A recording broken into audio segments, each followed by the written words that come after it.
The Locked Door, the, the Locked Door, The Daughter of a Monster.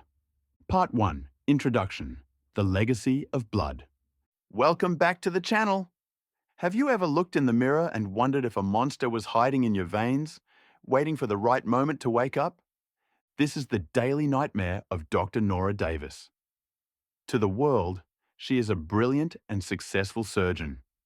She has a perfect life, but it's all a carefully constructed mask to hide a horrific past. Her father is a notorious serial killer.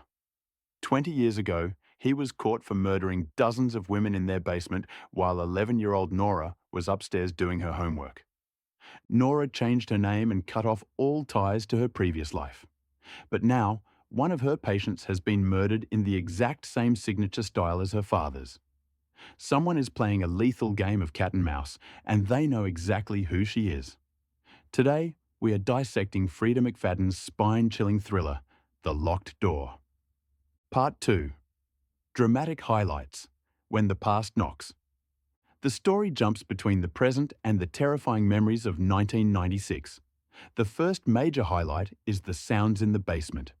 As a child, Nora was strictly forbidden from entering the cellar where her father worked. The sound of power saws and the heavy scent of chemicals, which her father claimed were for woodworking, were actually the sounds of slaughter. The contrast between childhood innocence and the gruesome reality downstairs creates a suffocating atmosphere from the very start. The tension skyrockets with the emergence of a copycat killer. When the police knock on Nora's door, every piece of evidence seems to point directly at her. Nora realizes the killer is framing her as a way to punish the daughter of a murderer. She is forced to launch her own investigation while keeping her true identity a secret from the authorities. The most intense sequence is the prison visit. To find clues about the copycat, Nora must face her greatest fear: visiting her father in a maximum security prison. It's a psychological masterclass. Her father is a high-level manipulator who clearly relishes his daughter's distress. Is he pulling the strings from behind bars? Does he have a disciple on the outside? The climax arrives when Nora discovers a secret locked door in her own current home. She realizes she was never as safe as she thought. The person hunting her isn't a stranger. It's someone who has been watching her for 2 decades. The final twist regarding the killer's identity and their motive will send shivers down your spine. It's a fast-paced, high-voltage ending that proves why Freida Mcfadden is a master of the rug pull. Part 3. Psychological highlights, Nature versus Nurture. The brilliance of The Locked Door lies in its exploration of genetic evil. Nora is terrified of her own potential. Every time she picks up a scalpel, she wonders if she is saving a life or feeding a dormant instinct to destroy.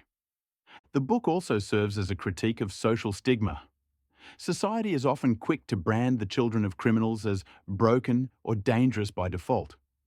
Nora lives like a ghost because she knows the world will never let her be a simple doctor if they knew whose blood she carries. It's a haunting look at how we are judged by the sins of our fathers. Part 4. Conclusion. Opening the final door. The Locked Door concludes by not only solving the murder mystery, but also by liberating Nora from the psychological chains she's worn for 20 years. It's a story about survival, identity, and the realization that while we cannot choose our family, we can choose our path. Thank you for joining me for this review.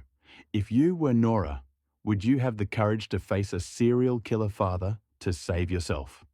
Let me know in the comments below. Don't forget to like and subscribe for more deep dives into the world's most addictive psychological thrillers. Stay safe and remember, some doors are locked for a reason.